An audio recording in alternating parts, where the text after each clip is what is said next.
Hey guys, I'm back with an update on the Hannah Up story. I did watch the documentary last night. It actually was pretty good, you guys. Really gives a detailed timeline of everything that's happened with Hannah Up over the last few years. This really goes into detail as to what transpired when she went missing in St. Thomas. So just to recap, Hannah went missing in St. Thomas in 2017, has not been heard from or seen. So the documentary goes into detail about what transpired prior to Hannah's disappearance. Apparently they were hit by, or the island was hit by, two different hurricanes. The first hurricane was Hurricane Irma, which hit on September 6th. Then there was a second hurricane that hit, and that was Hurricane Maria that hit on September 14th. So during this time, Hannah's mom heard from her. She had a boyfriend on the island that had spoken to her, as well as her best friend.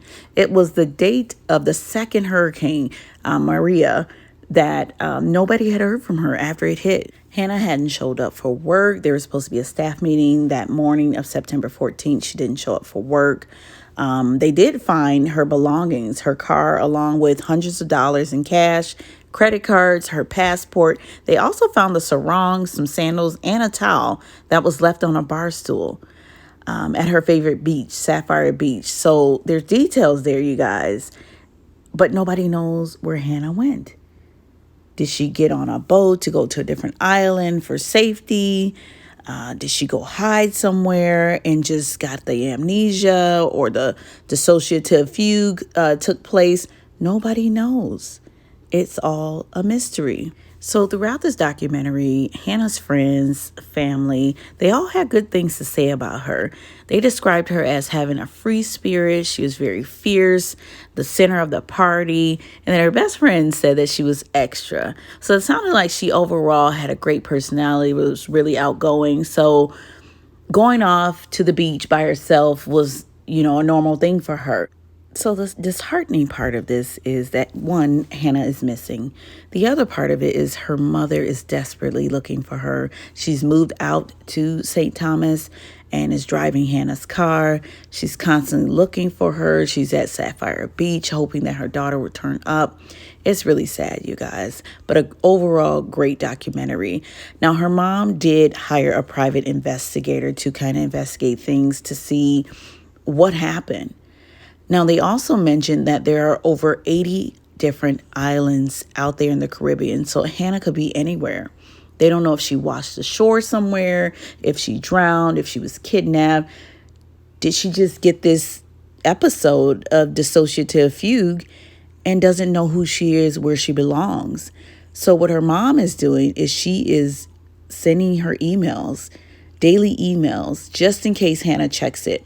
Because if you watch my prior video, I don't know if I mentioned in the prior video, but in this documentary, they mentioned that the first time this happened to Hannah, she was checking her email. Hadn't turned up, but she was checking her email. She was also going to the gym regularly and living a normal life, but nobody knew where she was.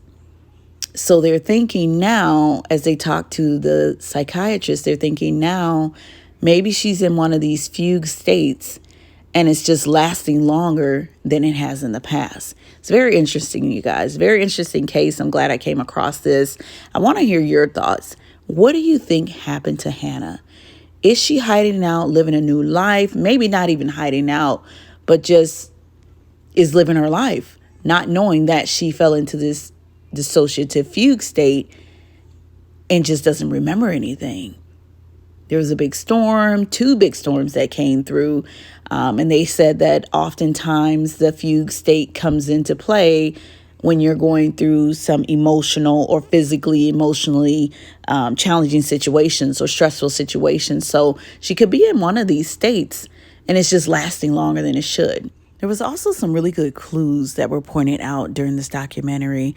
And it talked about during each episode where she went into a fugue state, she would have a large amount of money, credit cards, and a body of water would be nearby. So I thought that was really interesting that they picked up on that. So the last two times that she went missing in 2008, 2013, and then 2017, the same thing. The large amount of money was available, as well as her credit cards, and a big body of water, which is the Caribbean.